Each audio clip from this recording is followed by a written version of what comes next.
Então vamos pular aqui, dos crimes e das penas. Esse é o próximo tópico. Pessoal, nesse capítulo eu vou ser um pouco mais rápido e não vou falar de forma extensiva, senão o vídeo vai ficar muito grande. Eu vou falar os tipos penais e em que pena, qual é a penalidade para incidência desse tipo. Apenas isso. Então, artigo 9º. Decretar a medida de privação de liberdade em manifesta desconformidade com as hipóteses legais. Ou seja, você prendeu uma pessoa sem previsão legal, pena de 1 a 4 anos e multa. Decretar condução coercitiva de testemunha ou investigado manifestamente descabida e sem prévia intimação para o comparecimento em juízo, pena de 1 a 4 anos e multa. Ou seja, se você tem que intimar a testemunha a comparecer em juízo, só se ela não vier, é que você pode decretar uma condução coercitiva. Deixar injustificadamente de comunicar a prisão em flagrante à autoridade judiciária no prazo legal. Ou seja, você prendeu uma pessoa, está lá no código, você tem que comunicar ao juízo.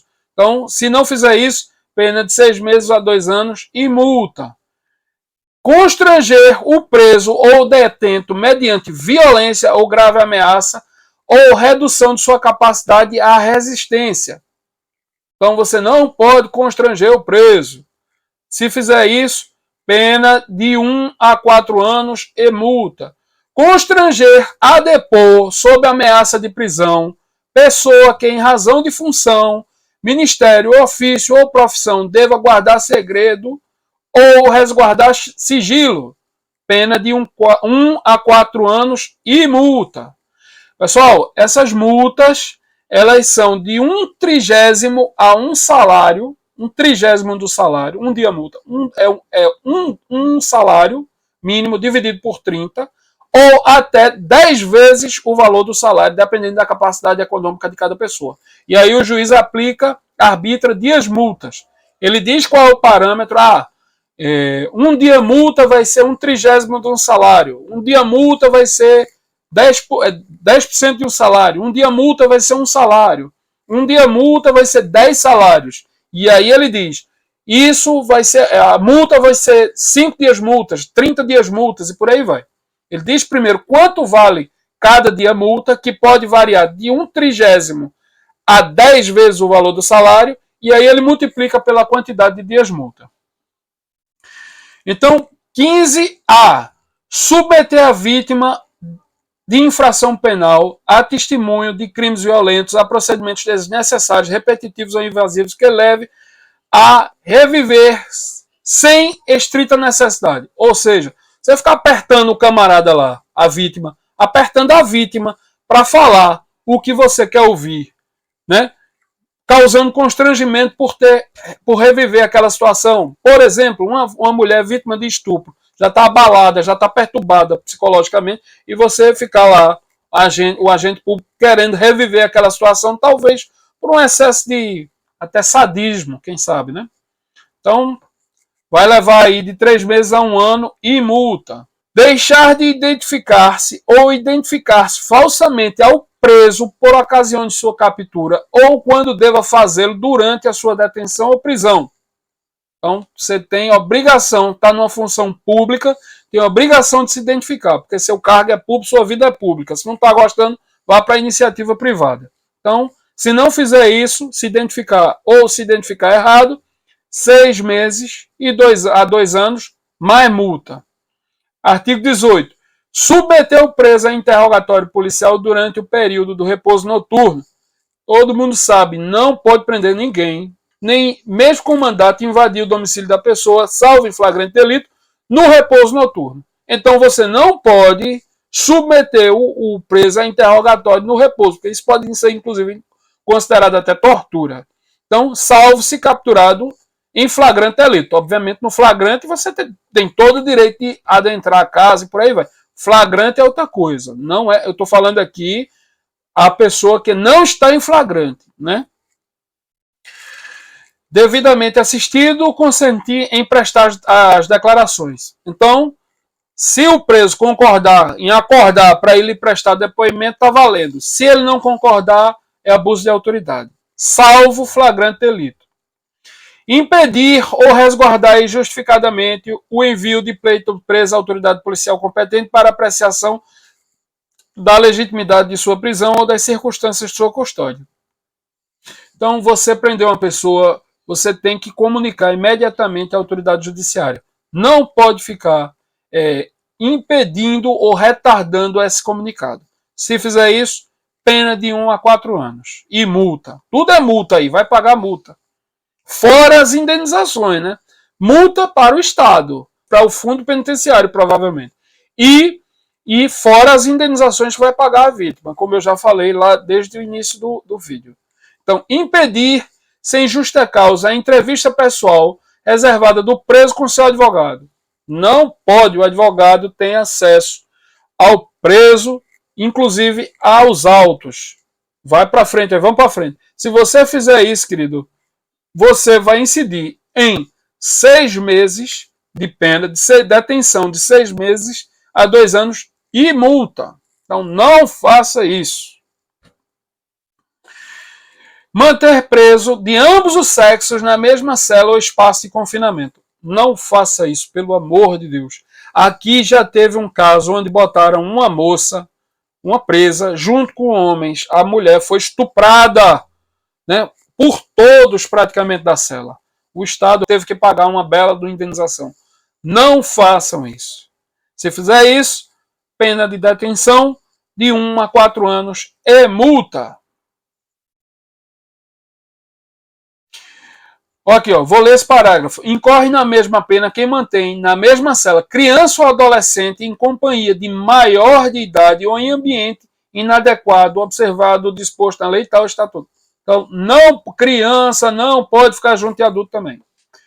Então, bora lá. Artigo 22. Invadir ou adentrar clandestina ou astuciosamente a revelia da vontade do ocupante do imóvel alheio ou as dependências, ou nele permanecer nas mesmas condições, sem determinação judicial ou fora das condições estabelecidas na lei. Você não pode invadir um domicílio sem mandado, salvo se o ocupante do imóvel autorize. Né? Então, aos ocupantes do imóvel,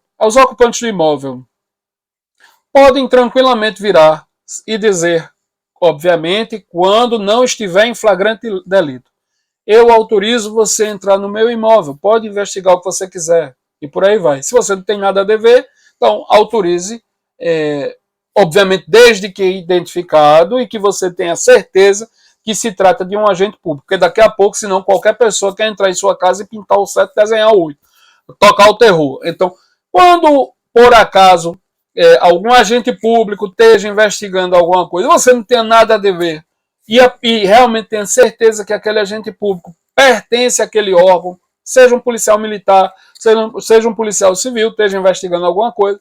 Então, se você quiser, você tem o direito de poder deixar, e se você quiser, você tem o direito de virar e dizer: só entrará na minha casa com mandato.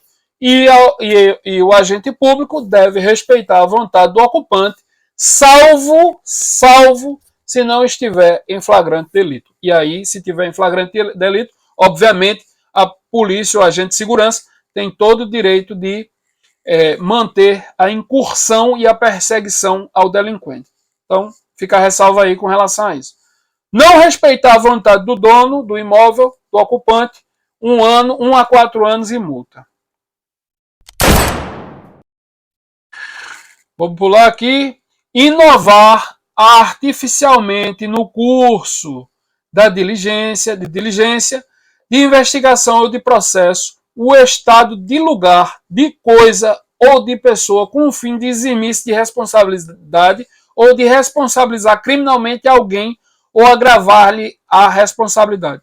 Isso é mudar o ambiente, a cena do crime. Botar 2 armas, trocar arma, um de calibre restrito para um de calibre permitido para um de calibre restrito, criar uma... Vou fazer uma ressalva aqui.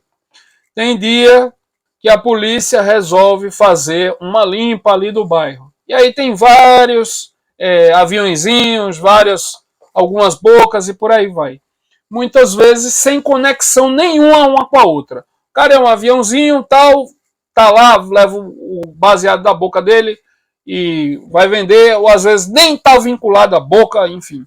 Ou às vezes é um usuário. O que acontece? A polícia resolve fazer uma limpa, pega o usuário, 2, 3, 4 usuários, pega o aviãozinho, vai na boca, pega lá o dono da boca. O que a polícia faz? Com razão ou sem razão, mas inclusive para que não saia todo mundo pela porta antes do término do relatório. Ele pega e diz que aquele conjunto de pessoas que nada tinha a ver, o usuário, com o avião, com o gerente, é uma quadrilha, para configurar e agravar a penalidade dos criminosos. Isso é abuso de autoridade. Não pode.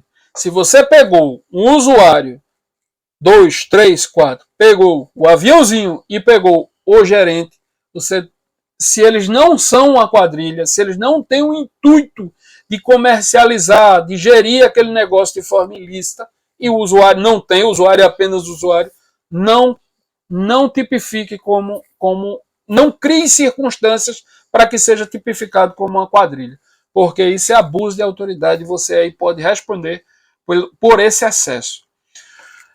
Então vamos lá, 24. Constranger sob violência ou grave ameaça funcionário, empregado de instituição hospitalar pública ou privada, admitir para tratamento pessoa cujo óbito já se tenha ocorrido com o fim de alterar o local ou momento do crime prejudicando a apuração. Então, você não pode, é mais uma situação aí de que não pode mudar o cenário como o crime ocorreu, né? Inclusive, mesmo que a pessoa já tenha morrido. 25. Proceder à obtenção de prova em procedimento de investigação e fiscalização por meio manifestamente ilícito. Isso, inclusive, tem aquela teoria do direito penal. A fruta da árvore envenenada também está envenenada. The fruit of poisonous tree. Então, se a árvore é envenenada, tudo que decorre dali também é envenenado, e foi essa teoria que os ministros usaram para anular as provas conseguidas contra o Nove Dedos. Eita, não é assim não, é assim, né? É assim. Contra o Nove Dedos, né? Dizendo que as provas tinham sido produzidas manifestamente ilícitas. Então, se são ilícitas, são nulas, não dão certo, não servem para fundamentar uma investigação criminal. E por aí se gera muitos absurdos, né? Mas enfim, ele não é o tema do vídeo. Depois a gente pode até falar sobre produção de prova ilícita. Então, requisitar instauração ou instaurar procedimento investigatório de infração penal administrativa em desfavor de alguém à falta de qualquer indício da prática de crime, de ilícito funcional ou de infração administrativa. Então, isso daqui, ó, cai bem em nós, nos CACs. Então, vou ler de novo. Requisitar, instauração ou instaurar procedimento investigatório de infração penal administrativa em desfavor de alguém à falta de qualquer indício da prática de crime, de indício funcional ou de infração administrativa. Então, você que fica criando o que não existe apenas para gerar ocorrência, né, você pode levar um processo de abuso de autoridade e sofrer uma penalidade de detenção de 6 meses a 2 anos e multa, fora aquelas que eu já disse, por exemplo, de perda dos vencimentos de 1 a 6 meses. E fora as anotações da ficha funcional, que obviamente vai prejudicar as suas promoções aí. Então, divulgar gravação ou trecho de gravação sem relação com a prova a que se pretende produzir, expondo a intimidade ou a vida privada, ou ferindo a honra ou a imagem do investigado ou acusado. Então, meu amigo, se você pegou lá o celular de alguém que por acaso tinha uma filmagem íntima lá com o marido, com o namorado, ou com mais quem mais seja, e você pegou essas filmagens e resolveu passar aí nos grupos de WhatsApp, saiba que isso é abuso de autoridade, né? De detenção de 1 a 4 anos e multa. E com certeza a multa é alta, inclusive para a vítima. Então, Artigo 29. Prestar informação falsa sobre procedimento judicial, policial, fiscal, administrativo, com efeito de prejudicar o interesse do investigado. Obviamente, isso daqui é uma penalidade e muito bem atribuída, né? Detenção de 6 meses a 2 anos, inclusive é a pena pequena, porque funcionários públicos, servidores públicos têm uma prerrogativa que qualquer outro funcionário, qualquer outra pessoa da sociedade não tem. Os funcionários públicos, eles têm fé de ofício. E na teoria, e é uma jurisprudência muito pacificada, é difícil provar o contrário, o que um servidor público certifica como verdade é difícil alterar. Então, por esse motivo, você não pode prestar informação falsa para prejudicar, tampouco para ajudar qualquer pessoa. Então, você tem a obrigação, ao passo que tem a fé de ofício para prestar declarações e serem tidas como praticamente verdades absolutas, você tem o dever de relatar a estrita verdade do que ocorreu, sem prejudicar e tampouco ajudar ninguém. E se incorrer nesse tipo penal de ajudar ou prejudicar, você vai levar de 6 meses a 2 anos de detenção e multa. Está vendo aí que todos os artigos da lei incidem multa, né? E como eu disse, as multas são de 1/30 a 10 vezes o salário mínimo, vezes a quantidade de dias multas arbitrado pelo juízo.